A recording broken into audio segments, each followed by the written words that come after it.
estaban totalmente arrasadas, que Alemania estaba en una agonía total.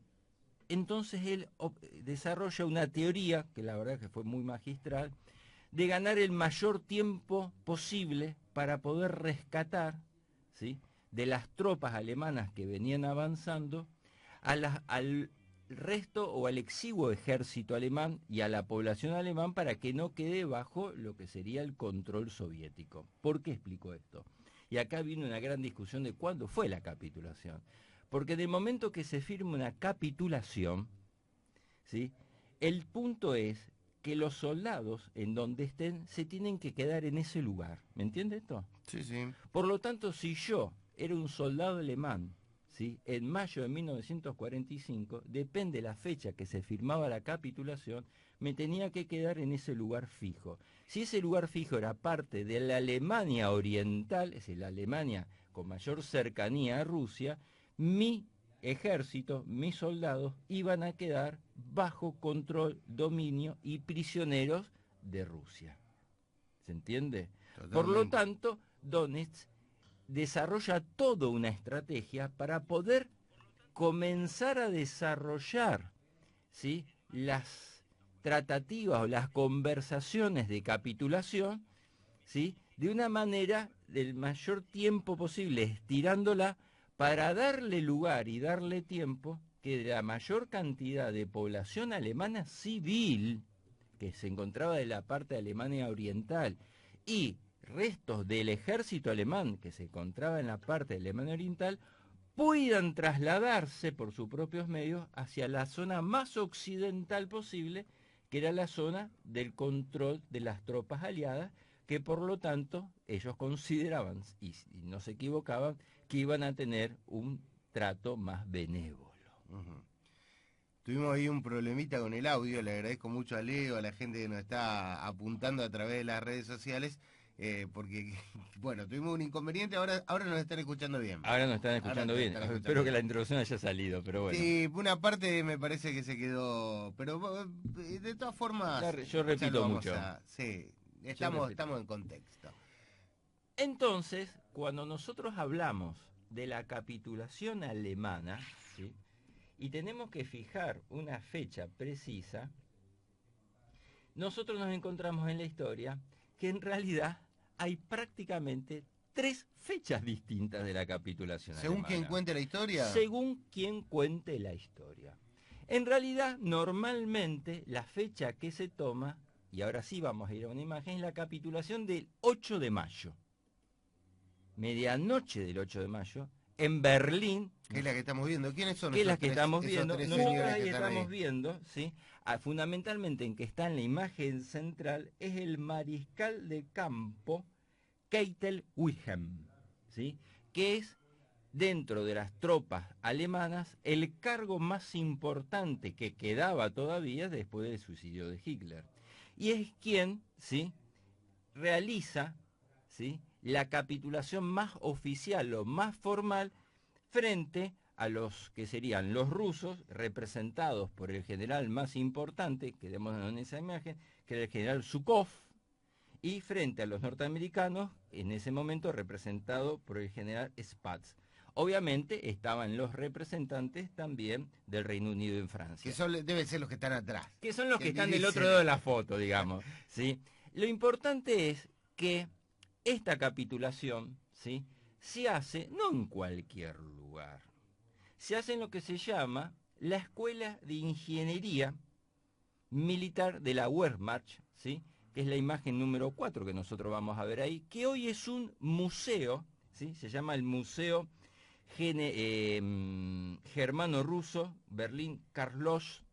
Justamente era el lugar más uno de los lugares más importantes que tenía la Wehrmacht, que era el ejército alemán, y era uno de los pocos edificios que quedaban en pie del Berlín que estaba totalmente destruido. Hoy es un museo, ustedes cuando ven en las imágenes pueden ver generalmente las banderas, ¿sí?, la bandera norteamericana, la bandera inglesa y la bandera francesa. Y hay una anécdota con respecto a esto. Porque cuando hacen el proceso de capitulación, la firma de documentos, el representante general francés que era parte de lo que eran las tropas del mando aliado, y dice, che, falta la bandera francesa. Y tuvieron que salir corriendo por toda Berlín. Obviamente en Berlín no había bandera francesa y tuvieron que fabricar una a las apurones.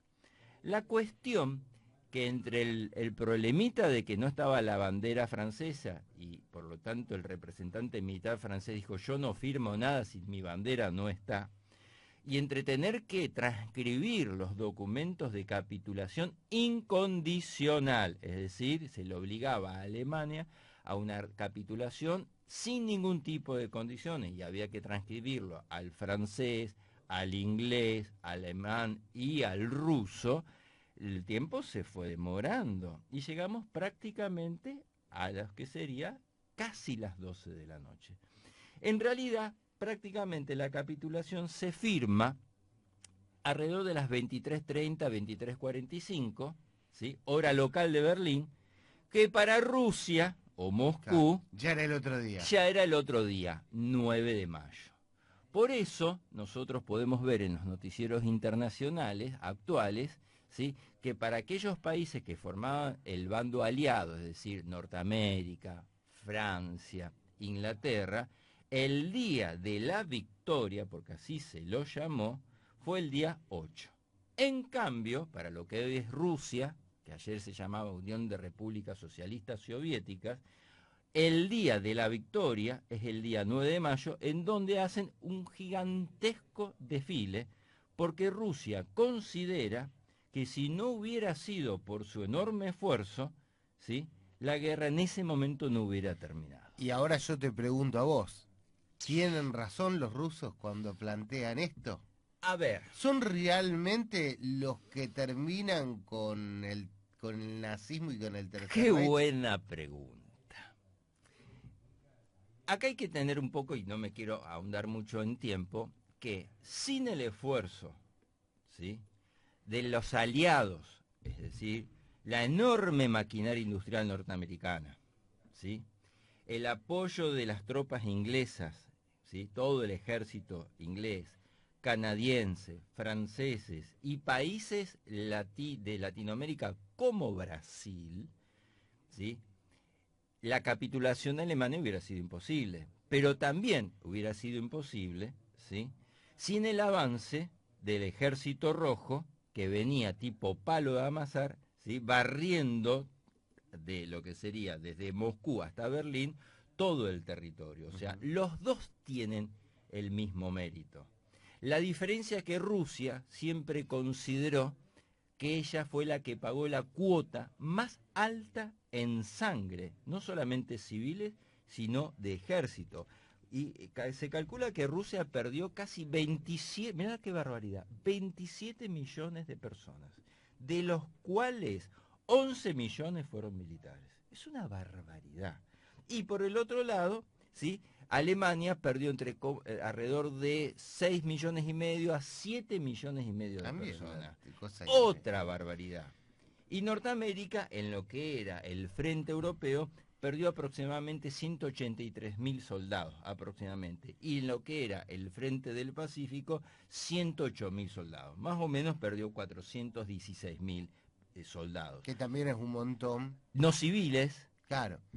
Porque obviamente todo el escenario de la Segunda Guerra Mundial no se desarrolló en lo que era territorio americano, sino exclusivamente europeo o Euroasia. Claro.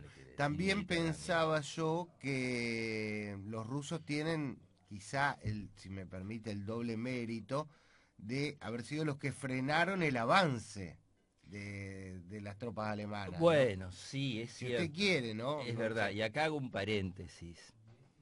En Inglaterra, uno en la historia lo tiene que reconocer, la visión, si bien cometió muchísimos errores, la visión de estadista que tenía Winston Churchill, el primer ministro británico. El primer ministro británico, Winston Churchill, habría que decir que la tenía muy clara de entrada.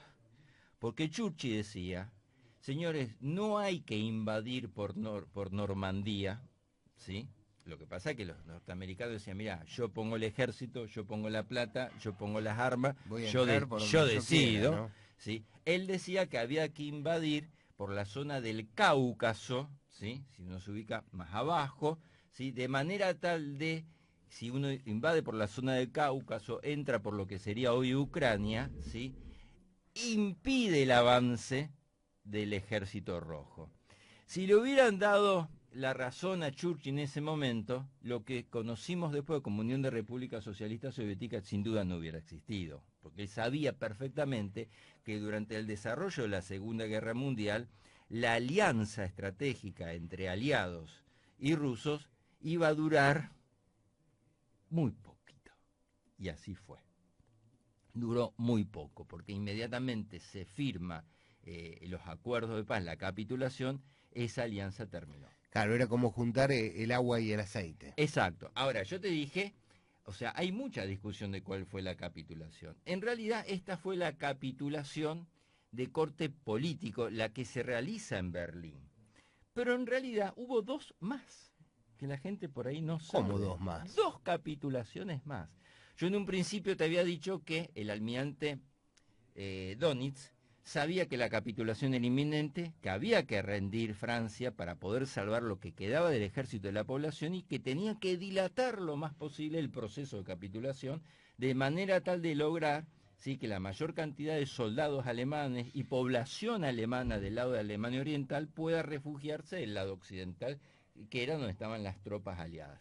Por lo tanto, manda a un lugarteniente de él, que era un almirante que se llamaba von Friedeburg, ¿sí?, que hace la primera capitulación, y lo tenemos ahí en la imagen número 1, ¿sí?, con aquel que era el mariscal británico más importante, muy famoso, Bernard Montgomery, que se encontraba prácticamente en la zona de Dinamarca, ¿sí?, y comienza a hacer tratativas, no para entregar todo el ejército alemán, sino para rendir solamente el ejército alemán que se encontraba en el norte de la zona de Europa. Y la propuesta que le hace es decir, mira, vamos a rendir el ejército del norte, pero te pedimos que las tropas que estaban luchando con los rusos las podamos mantener para poder luchar con los rusos, porque los rusos les dicen van a ser sus futuros enemigos. Claro. O sea, fíjate la visión que ya tenía Dönitz. Obviamente Montgomery dice, yo no te lo puedo permitir, pero como Montgomery dicen que era una persona que le gustaba mucho la prensa, le gustaba mucho figurar, era medio figuretti, a pesar que los acuerdos previos antes de la finalización de la guerra, como en la conferencia de Yalta que vamos a hablar, se había establecido que la rendición de Alemania iba a ser incondicional y que la rendición tenía que ser de todos los ejércitos, de toda Alemania, ¿sí?, de toda Europa ocupada. Él quiebra ese acuerdo y acepta la rendición de las tropas del norte de Alemania.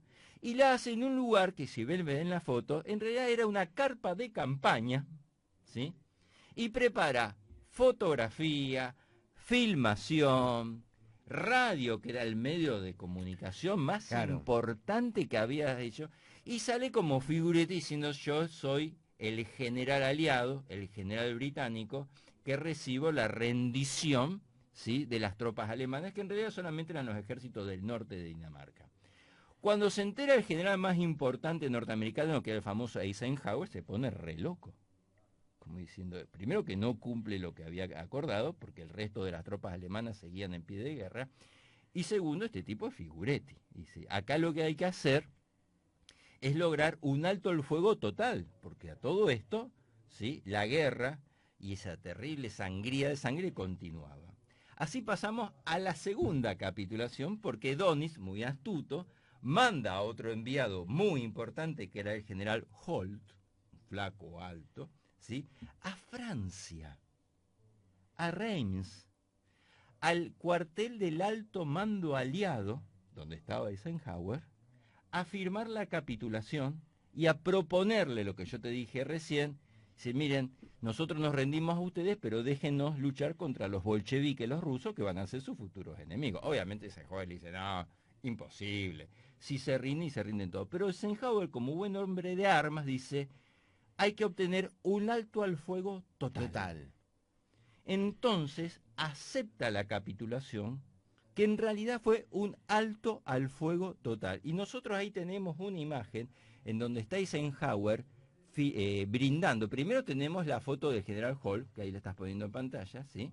En donde firma el alto al fuego de todas las tropas de mar, tierra y aire alemanas. Alto al fuego total, ¿sí? Y manda después un telegrama. Pero él no quiso estar en esa imagen, porque él considera que como era un general de 4 estrellas, no era de su categoría estar ahí. Pero sí está después para el brindis, que la foto lo inmortaliza, donde está brindando con los generales, tanto británicos, ¿sí?, norteamericanos, y obviamente el otro aliado era el ruso. Y la bandera de Estados Y Unidos. la bandera de atrás, Estados ¿no? Unidos, con la copita de champán, puchito en mano, como verán, porque era buen fumador el hombre. Pero en realidad, lo que él buscaba acá, si bien era la capitulación, era el alto al fuego total. Y esto uno dice, ¿por qué lo dice? Porque inmediatamente apenas se firma ese alto al fuego, ¿sí?, él envía un telegrama que es un documento histórico, que lo vamos a tener acá en clase. Y en ese telegrama, ¿sí?, dice top secret por todos lados, se informa claramente que todas las fuerzas que corresponden al mando aliado han finalizado a las 2:41 de la madrugada su misión. Es decir, terminó la guerra. En Europa. En Europa. Hasta ahora todo bien, pero en sí, che, pero esta fecha, ¿cuándo fue esta segunda capitulación? Fue el 7 de mayo, en Reims, en los cuarteles del alto mando aliado norteamericano. Y acá hay una persona que yo todavía no nombré, ¿sí?, que era la parte rusa, que corresponde obviamente a la persona más importante a nivel militar y político ruso, que era Stalin. Cuando Stalin en Moscú, y ahí tenemos la imagen de Stalin para poder representarlo visualmente, ¿sí?, cuando Stalin en Moscú se entera de que Alemania había firmado, ahora sí, una rendición incondicional en Francia, territorio ocupado por los aliados, en el cuartel del alto mando estadounidense de Eisenhower, y que estaba como representante suyo apenas un general de baja monta, ¿sí?, de baja monta, que se llamaba Susparov, Iván Susparov, se pone como loco. No quiero haber estado cerca de Stalin, no querría Se haber estado pone cerca de como Stalin. loco y dice, no señor, yo no reconozco esto, y mañana mismo, ¿sí?, le manda la orden a Eisenhower, se va a firmar la verdadera capitulación, en donde, en el Berlín ocupado por las tropas rusas, ¿sí?, porque él decía, la capitulación de Alemania tiene que hacerse en el lugar clave o el nacimiento del nazismo, Berlín, como para humillarlo bien, ¿sí? Y la voy a organizar yo. Ahora, yo acá te quiero preguntar algo. ¿El nazismo nace en Berlín o nace en Múnich? En realidad el nazismo nace en una ciudad muy importante que es Nuremberg, en donde se Ah, forman, fíjate Nuremberg que la vamos a mencionar, claro, qué simbólico todo, Nuremberg ¿no? es simbólico porque se sientan las bases de lo que sería el nacionalsocialismo, ¿sí? Si bien después el control político, ¿sí?, la sede del Tercer Reich es Berlín. Yo pensaba más en Múnich, ¿vos sabés? Sí, Múnich Porque también es una ciudad muy importante, indudablemente. Pero digamos, si uno dice, por si, los primeros actos de la por los primeros cervecería actos, porque en Múnich fue sobre todo las Olimpiadas de 36. 1936, en donde hay una presentación de lo que era el nacionalsocialismo extraordinaria a la vista de todo el mundo. Pero Nuremberg se toma como el lugar epicentro del nazismo, y es justamente por eso que los aliados eligen la ciudad de Nuremberg para hacer fuera el famoso juicio a los jerarcas Claro, nazis. sí, todo... Claro, Hay, pero hay toda una faceta muy simbólica en toda la Segunda Guerra, ¿no? muchísimo. Incluso en el símbolo de la esvástica. Sí, señor, sí, señor. Hay toda hay una faceta simbólica, Mística casi. mística, ¿sí?, de supremacía racial, que fue lo que siempre marcó, ¿sí?, no tanto el nacionalsocialismo, el nazismo puro, ¿sí? De que los arios son la raza elegida, ¿sí? De todo el mundo, y obviamente, o sea, la peste que había en Alemania para ellos eran justamente la población judía, de ahí ese terrible exterminio de más de 7 millones de judíos Claro, en los sí, campos de concentración. pero yo también quería aclarar que si bien la verdadera aberración, el holocausto que generó Alemania, los otros países también eran bastante racistas. Los franceses todavía hoy no reconocen que los indígenas fueron los que le bancaron la parada hasta que llegaron los norteamericanos a la zona de Alsacia. Lo cuento por la zona de donde viene la rama francesa de mi familia, entonces más o menos alguna idea de eso tengo. Sí, señor. Pero los que bancaron los trapos ahí Sí, señor. eran las tropas africanas que Sí, peleaban señor. para Francia, ¿no? Sí, No, señor. no eran los parisinos. No eran los parisinos. Pero volviendo al tema de la capitulación, nosotros podemos hablar que prácticamente, bueno, cuando hablamos, si hablamos de rigor histórico de la capitulación, casi hubo 3 capitulaciones. La que se realizó en frente del mariscal Bernard Montgomery, 4 de mayo, en la localidad de Ludenberg. La que se realizó luego en Reims, ¿sí? Con el general Eisenhower, ¿sí? En Francia. Y por último, la famosa capitulación que pisa entre el 8 y 9 de mayo en Berlín, ¿sí? Que fue la que exigió Stalin, lo cual ya está demostrando a esas alturas, ¿sí? La división y la separación y el enorme recelo que se comienza a generar entre esos dos aliados circunstanciales que era Estados Unidos y la Unión de Repúblicas Socialistas Soviéticas. Que en realidad, para muchos, el gran ganador de la capitulación, porque la capitulación después generaba cómo se iba a hacer todo el reparto del territorio ocupado. Claro. ¿Sí? Acá hubo 2 grandes ganadores, ¿sí? Un ganador en territorio, que después lo vamos a ver más adelante, que es Rusia, ¿sí? Por la audacia y la inteligencia y la sabiduría y lo zorro que era Stalin en lograr los acuerdos, ¿sí? Que recupera y obtiene una gran cantidad de territorio que luego formará parte de la Unión de Repúblicas Socialistas Soviéticas. Sí, y de los países que formaron parte del Pacto de Y Varsovia, ¿no? fíjate, o sea, si nosotros lo vamos a ver por ahí, hay un mapa, ¿sí? Que es la Europa del Reich, ¿sí?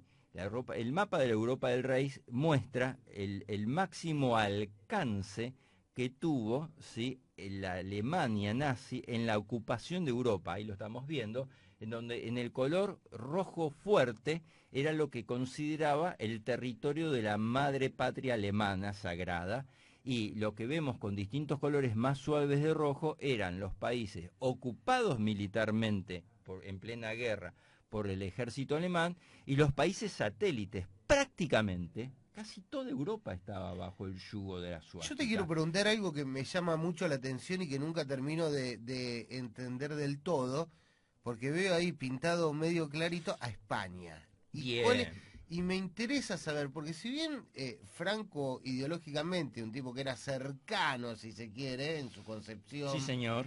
al nazismo o al fascismo, no tiene una participación A ver, directa. nosotros tenemos 2 situaciones puntuales de lo que es Europa, de cierta neutralidad, ¿sí? La neutralidad de Suiza, que se encontraba en el centro de toda Europa, en donde se acordó que ese territorio era neutral desde todo punto de vista, ¿sí? Por lo tanto, Suiza no sufrió bombardeo, no sufrió ataque, no intervino. Suiza fue un caso especial, como diciendo, bueno, en algún lugar tenemos que dejar libre como para poner la plata, digamos, Claro. ¿sí? Y España. España, obviamente, durante la Guerra Civil Española, ¿sí? Tuvo mucho contacto con Alemania porque Franco recibe muchísimo armamento de la Alemania ya nazi, y es más, para muchos, el campo experimental, ¿sí? De muchas estrategias de guerra alemana, sobre todo de la Luftwaffe, de lo que es bombardeo, recordemos Guernica, Claro. lo realiza la Fuerza Aérea Alemana. O sea que el vínculo y afinidad que había entre Franco y Hitler era bastante estrecho, a tal punto que Hitler dice, che, Franco, yo a vos te di el armamento, te di apoyo y vos, gracias a esto vos ganaste. Por lo tanto, Hitler estaba totalmente convencido que era un aliado incondicional, y cuando Hitler le dice a Franco, voy a tener que atravesar Alemania porque tengo que atacar el estrecho de Gibraltar, el peñón de Gibraltar, donde estaba una base británica naval muy importante, Sigue estando. y sigue estando, Colonia, Franco le dice, se encontraron en un vagón de trenes, le dicen no. A Hitler le agarra un ataque de locura, dicen las fuentes, un ataque de locura, porque Franco le dice, yo no voy a permitir que una sola bota alemán cruce territorio español, porque Franco estaba totalmente convencido que la primera bota alemana que entraba en territorio español jamás iba a salir. Claro, pero hay participación de soldados Sí, españoles, señor, le dice, yo puedo participar emocionalmente o concretamente con una legión, ¿sí? Y manda una legión española a lo que era el Frente Oriental. ¿no? Que los hacen percha. La División Azul, ¿no La era? División Azul, que eran españoles convencidos del nacionalsocialismo, ¿sí? Que van con muy poco armamento, ¿sí? Y son una de las legiones extranjeras que están en el frente ruso y que prácticamente no vuelve uno solo. Claro. Paralelamente también Uno solo. hay españoles ex republicanos que también participan de las tropas, ¿no? Españoles en el exilio que participan del lado de los aliados. Obviamente. Incluso obviamente. cuando los rusos vienen a liberando, se encuentran con que hay españoles en campos de concentraciones. Es más, había españoles, había brasileros, Brasil envía, ¿sí? Soldados brasileros, ¿sí? Brasil envía prácticamente un escuadrón de pilotos de caza aéreo, y el compromiso era que si sobrevivían, ¿sí? Los aviones, ¿sí? Norteamericanos quedaban para Brasil y regresan a Brasil muchos de ellos y hacen toda una ceremonia muy interesante. O sea, los aliados, así como, a ver, las tropas alemanas tenían en su integración parte de ejércitos que formaban parte de territorios ocupados. Había rumanos, había ucranianos, había rusos, había alemanes, indudablemente, o sea, que habían soldados que formaban parte de otros países, ¿sí? Satélites de Alemania que se habían sumado al ejército alemán y que por lo tanto ellos sabían perfectamente que en el caso de caer prisioneros iban muertos, automáticamente. Por eso se dice que una de las defensas más aguerridas del último día de guerra en Berlín se hace a través de un tanque alemán, ¿sí? Un Tiger, que estaba formado, ¿sí? Por una dotación de soldados que no eran alemanes, creo que eran rumanos, ¿sí? ¿Sí? Que prácticamente agotaron todo el armamento, porque sabían que al ser de otra nacionalidad, pero estar luchando bajo la bandera alemana, en el caso de ser prisioneros, no los cubría lo que eran las leyes de la guerra. Ahora, más allá de eso, España se mantiene neutral, pero fue el epicentro de todo lo que se conoció como el espionaje de la guerra, ¿sí? Pero quedó neutral, vuelvo a decir, porque Franco sabía perfectamente que en el momento que una tropa alemana entraba a España no iba a salir nunca más, y aparte porque salía de una guerra civil en donde España había quedado totalmente destruida, fragmentada. Pero bueno, vamos yendo un poquito. En algún momento me gustaría que hablemos de la Guerra Civil Oh, Española. es un tema muy lindo. Yo lo tengo muy de cerca porque mis abuelos vivieron la Guerra Civil Española. O sea, la vivieron en carne y hueso. Y que tuvo sus migraron coletazos acá en la Avenida de Mayo, y ¿no? tuvo Acá en también, Buenos Aires. también. Pero bueno, algo importantísimo, ¿sí? Y ahora vamos a ir a la parte política, porque nosotros hablamos que hubo, bueno, 3 conferencias, pero no era todo producto del azar. O sea, hay 3 capitulaciones, perdón. Hubo 2 conferencias muy importantes de los bandos aliados y tenemos una imagen doble, ¿sí? Una fue la conferencia de Yalta, ¿sí? Que es la que tenemos en la imagen del lado izquierdo, en donde están los 3 líderes más importantes aliados. Roosevelt está en el medio, de un lado está Churchill, se lo nota porque es regordete, y del otro lado está Stalin. En esta conferencia Stalin lo pusimos medio cortado, sí, se ve una partecita nomás de Stalin. sí, pero es la de la izquierda, la imagen de la izquierda. La imagen de la izquierda es la conferencia de Yalta, en donde se hace en febrero del año 1945, donde ya los aliados sabían que Alemania perdía la guerra y por lo tanto había que organizarse. ¿Qué hacemos después de la guerra? Claro. ¿Cómo repartimos el botín? En esa primera conferencia donde Roosevelt ya está muy viejo, al poquito tiempo de esa conferencia Roosevelt muere, se establecen puntos muy claves, ¿sí? Lo primero que se establece es decir, bueno, cuando termine la guerra, Alemania la vamos a dividir en 4. ¿Cómo? Sí, señor, como usted me escucha. La vamos a dividir en 4 sectores, ¿sí? En función de los aliados, ¿sí? Y que va a ser algo temporario. O sea, un sector iba a ser Norteamérica, un sector iba a ser Francia, o sea, aliados por un lado y rusos por el otro, ¿sí? O sea, Francia, Inglaterra, Estados Unidos y del otro lado Rusia. Ahora, los franceses tenían un poderío bélico como para poder... No tenían un poderío bélico, pero sí es importante tener en cuenta que el inicio, ¿sí?, de lo que sería el ingreso de las tropas aliadas a Europa se hace por Normandía, estratégicamente. Por lo tanto, el territorio francés es el primer territorio que se recupera militarmente a través del mando aliado. En ese sentido era estratégico.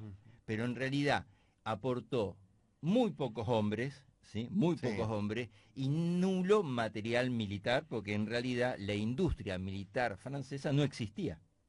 Pero sí tenía alguien que era muy importante, que era un verdadero caudillo, que era el general de Gaulle, que había estado en el frente de batalla, que fue quien encabeza y organiza y posesiona políticamente a Francia en lo que es la posguerra. Esto es muy importante. Claro, pero en realidad el rol francés no es prácticamente irrelevante. En campo de batalla es minúsculo. Es minúsculo. Más allá de la resistencia, como hablábamos. La resistencia fue muy importante, o sea, la resistencia partisana que diezmó mucho los esfuerzos de guerra alemana. El esfuerzo militar francés fue muy limitado, porque prácticamente su ejército había quedado prácticamente destruido y Francia, cuando fue ocupada, fue dividida en 2. Sí, de hecho, yo hago mal en decir esto quizás, pero buena parte de Francia recibió con beneplácito. La mitad de Francia, que se llama la República de Vichy, ¿sí?, fue una parte, digamos, satélite, porque hay que reconocer que parte de Francia adhería a ciertas ideas del nacionalsocialismo. Claro. Por eso, ¿sabes por qué te pregunto? Porque yo veo las fotos y veo a los tres, ¿no? A Stalin, a Churchill y a el americano Roosevelt. Y los franceses no están en la foto. Los franceses pero no después están. Cuando dividen... Siempre están líneas atrás. Claro. Porque el esfuerzo militar lo hacen esas tres naciones. Los fanáticos de los Simpsons, que ven mucho, ven la cargada permanente a los franceses, que tiene un poco que ver con eso. Por supuesto. ¿no? Yo creo que este programa va a dar para segunda parte. Sí, yo creo nos que falta sí, mucho. yo creo que sí. Va a ir para... Ahora. Lo vi mirar el reloj. Sí, por eso, va para segunda parte. Esta va a ser la primera parte. La otra o sea, esa famosa conferencia de Yalta que se hace en Crimea en febrero de 1945, que se establece dividir a Alemania en 4. O sea, por otro lado, Estados Unidos estaba buscando en esa conferencia que Rusia le dé apoyo militar en la guerra del Pacífico. Por el otro lado, se generan las bases de lo que va a ser luego la Organización de las Naciones Unidas, ¿sí? Y se establece, lo cual no se cumple, que luego de la guerra, los países, escúchame bien, que estaban ocupados, ¿sí?, por las tropas alemanas, iban a tener elecciones democráticas y libres. Mirá qué lindo y qué romántico. Esto es lo que se habla. En esa reunión estaban todos muy contentos. Lo que no dijeron fue cuándo. Claro, no dijeron fue cuándo y cómo iban a ser intervenidas.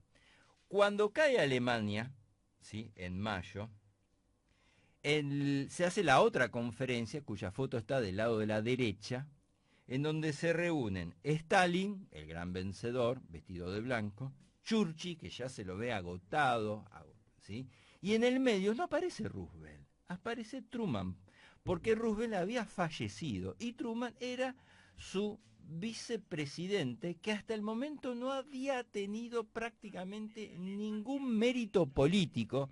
Es más, Roosevelt lo tenía alejado, porque Truman era un vendedor de zapatos, ¿sí? O sea que lo tenía como así relegado, no tenía conocimiento de lo que se estaba generando en Norteamérica, y en esta conferencia de Potsdam, que se realiza en las afueras de Berlín, en una de las pocas residencias que había sobrevivido a los bombardeos, se establece ahí sí, concretamente, no solo la división de Alemania en 4 sectores, sino la división de la ciudad de Berlín en 4 sectores, lo cual va a generar el día de mañana el famoso muro de Berlín.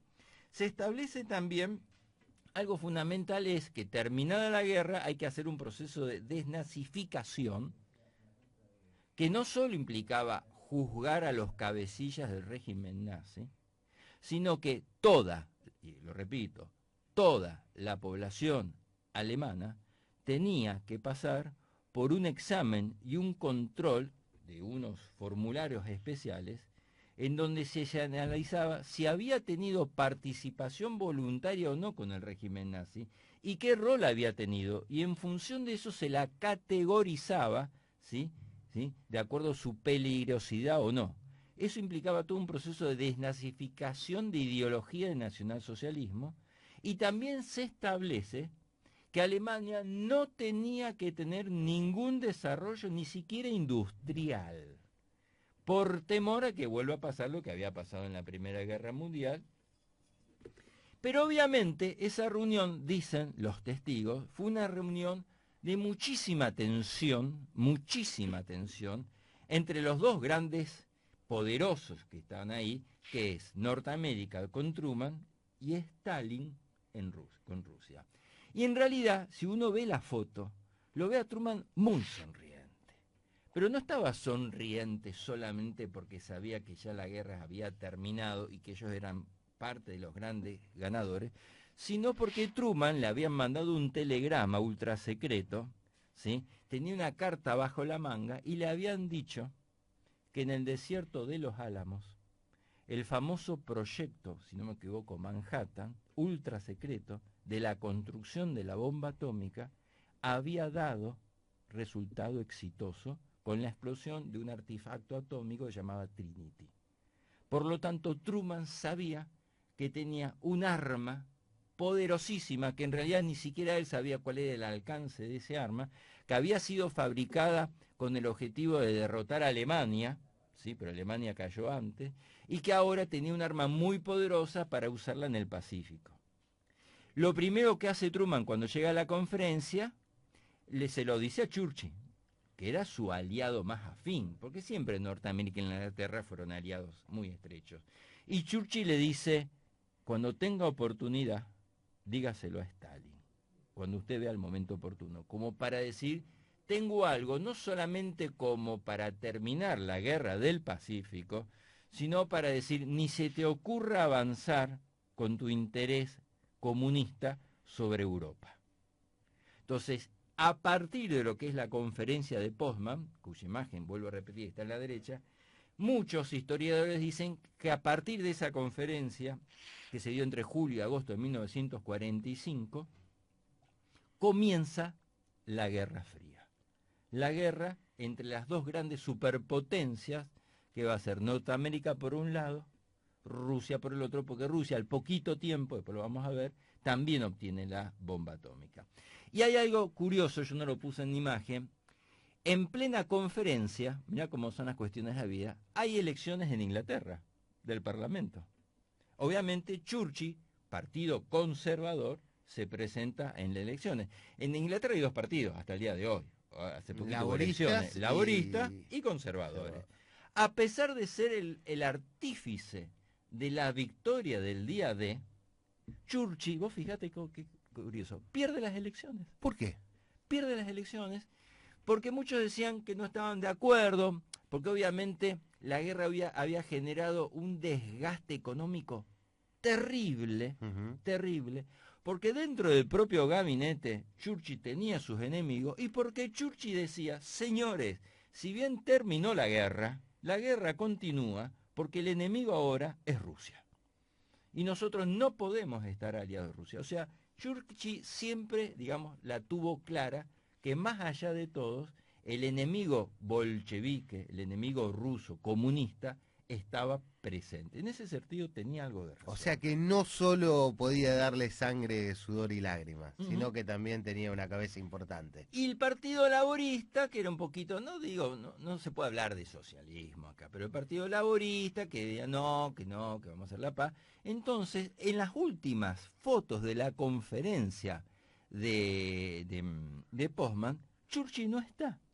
Está su sucesor laborista, Attlee, que según él decía era un nabo. No entendía nada, no tenía la menor idea de nada, ¿viste?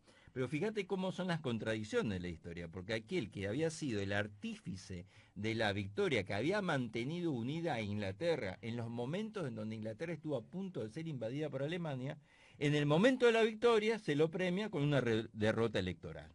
Y él se vuelve a su casa. Se vuelve a su casa. Es más, el mismo hijo de Churchill había muerto en la guerra. O sea, él sabía lo que era guerra. Eso como anécdota. ¿Qué es importante de la conferencia de Postman? La conferencia de Postman, como yo te dije recién, marca el inicio de la Guerra Fría. Vamos hasta acá, y vos fíjate que estamos ya más o menos en tiempo. No sé si poder avanzar. Yo te diría que lo podríamos dejar. Voy a tocar otro tema importante para, si te parece a vos, cerrar esta primera parte. Porque inmediatamente termina la guerra, uno de los objetivos, de acuerdo a esta conferencia, era enjuiciar a los jerarcas nazis. Y acá entramos a algo muy importante, que son los famosos juicios de la ciudad de Nuremberg, como habíamos dicho al principio del programa, lugar donde había nacido, ¿sí?, las bases del nacionalsocialismo, del nazismo. Y acá es importante destacar porque los juicios de Nuremberg no tienen un antecedente histórico, ¿sí? Son un antes y un después porque establecen, y tenemos fotos de lo que fue y la estamos viendo ahora, establecen, ¿sí?, tres tipos de crímenes, ¿sí?, que son los crímenes de guerra, que son aquellos que un ejército realiza cuando viola las leyes de la guerra, y me están escuchando bien, porque las guerras tienen leyes, ¿sí? Y esas leyes de la guerra establecen claramente que, por ejemplo, vos no podés tomar población civil, usarla como mano de obra esclava, que las poblaciones se tienen que respetar de los bombardeos, lo cual los aliados tampoco lo hicieron, o sea, que los prisioneros no tienen que ser fusilados, que merecen un trato humanitario, o sea, hay una serie de leyes que cuando el ejército opositor, ¿sí?, se rinde, no lo podés asesinar, o sea, realmente merece un trato humanitario. O sea, primero los crímenes de guerra, establece también los crímenes contra la humanidad, ¿sí? Sí, los crímenes contra la humanidad, que luego serían de lesa humanidad, son los crímenes en donde una organización, un Estado, ¿sí?, realiza asesinatos, torturas, persecución, ¿sí? Y los crímenes contra la paz, ¿sí? De ahí sale después la figura del genocidio, sobre todo el genocidio judío, y establece que cumplir las órdenes no te exime de culpa. Y acá, este juicio de Nuremberg, que se realizaron entre el 20 de noviembre, tenemos dos imágenes muy lindas, entre el 20 de noviembre de 1945, sí, lindas en el sentido, yo digo, del valor histórico. Sí, es terrible el valor histórico. Y el 1 de octubre de 1946, en donde se llega al banquillo de los acusados a los principales jerarcas nazis que no se habían suicidado, ¿sí?, porque los principales, como Goebbels, se había suicidado, Heinrich se había suicidado, y uno de los más importantes, sin duda, que tenemos acá es Hermann Göring, ¿sí?, as de la Primera Guerra Mundial, el líder indiscutible de lo que era la Luftwaffe alemana, ¿sí?, una de las mentes, entre comillas, quizás más brillantes, tristemente lo digo en función del nazismo, junto con otros. Y ese juicio, obviamente, el jurado está formado por jueces de las naciones que habían ganado la guerra. Norteamérica, Rusia, Inglaterra y Francia. ¿Sí? Y ese juicio establece claramente dos cuestiones a futuro muy importantes. Dan lugar al nacimiento lo que es el derecho penal internacional, ¿sí?, que está representado hoy por la Corte Internacional de Justicia, que es el organismo máximo que enjuicia las relaciones entre los estados y da lugar después, mucho más adelante, año 2002, a la Corte Penal Internacional, que se encuentra también en La Haya, a partir del Estatuto de Roma, que juzga los crímenes de lesa humanidad, pero enjuicia a las personas. Vos sabés que hay 2 personas en el mundo, hoy, que tienen causas abiertas en la Corte Penal Internacional por crímenes contra la humanidad. ¿Y alguno argentino? No, ¿No? hay 2. Uno es Vladimir Putin, Uh-huh. ¿sí? Que hay una causa abierta a partir de la invasión de Crimea, porque se lo culpa, ¿sí?, de la erradicación en la zona de Donbass de población infantil hacia Rusia, el cual él dijo: yo no los secuestré, sino que los saqué de la zona de combate. Y el otro, que tiene una causa abierta, ¿sí?, y esto implica orden de arresto internacional, porque Putin tiene una orden de arresto internacional, es Benjamín Netanyahu, ¿sí?, por lo que se conoce hoy en muchos lugares del mundo, sobre todo en las redes, no sobre todo prensa internacional, ¿sí?, el genocidio en Gaza. Son los 2 seres personas, o sea, hay muchos más, pero en la actualidad estas 2 personas, hoy a través de lo que es la Corte Penal Internacional, tienen una causa abierta. No significa que están culpables ya, ¿sí? Hay una causa abierta y que por lo tanto pesan sobre ellos órdenes de arresto internacional. Cuando me hablaste de Nuremberg, un montón de cosas me trajeron a los juicios a la Junta acá en la Argentina. Sí, señor. ¿No? Sí, Me señor. hablaste de mucho de lesa humanidad, me hablaste mucho también de lo que después Alfonsín promulgó una ley que fue la de obediencia de vida. Obediencia de vida.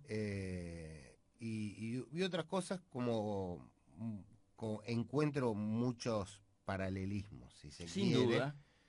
Sin Con duda. la diferencia de que la Argentina no tuvo que recurrir a una instancia supranacional para realizar esos enjuiciamientos. Argentina es uno de los países, casi el único país del mundo, que después de el quiebre constitucional de un gobierno democrático, ¿sí?, lleva al banquillo de los acusados, ¿sí?, a los responsables de ese quiebre, que en nuestro caso eran los miembros de la Junta Militar. Uh-huh. En España esto no ocurrió después del régimen de Franco.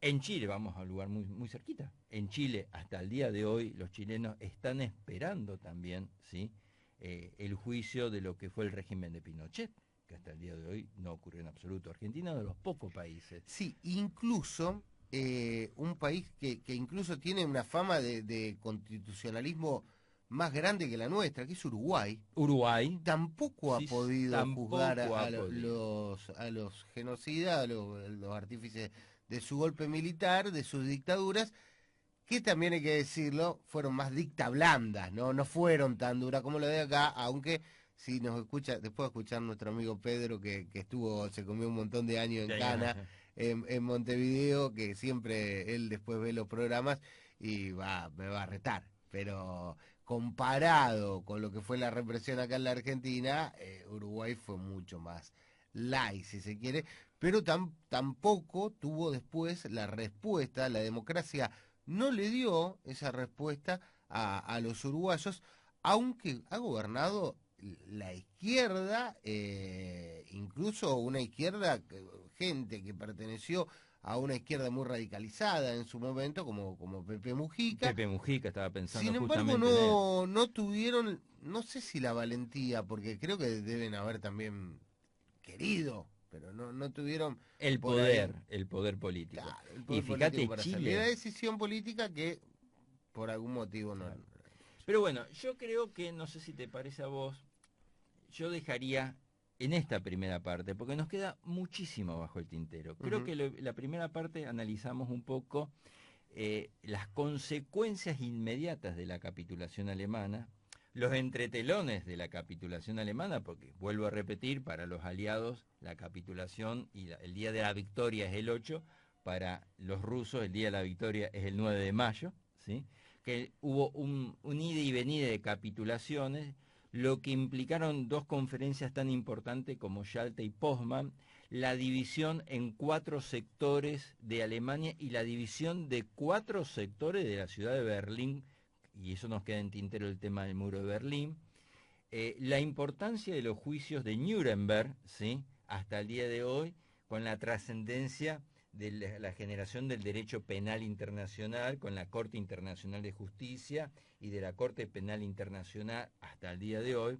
pero obviamente las consecuencias de la finalización de lo que es no solamente la Segunda Guerra Mundial, con las bombas atómicas, que también es un tema que tenemos que tratar, sino que la capitulación alemana generó en el mundo, ¿sí?, que muchísimos jerarcas nazis se escapen de Alemania a distintos lugares del mundo, algunos de ellos científicos, otros de ellos no eran científicos, eran realmente verdaderos asesinos, ¿sí?, como Mengele, por mencionar algunos, y obviamente generó, ¿sí?, un cuadro a partir de 1945 muy interesante, ¿sí?, con respecto a cómo se va a conformar el nuevo mundo. Claro.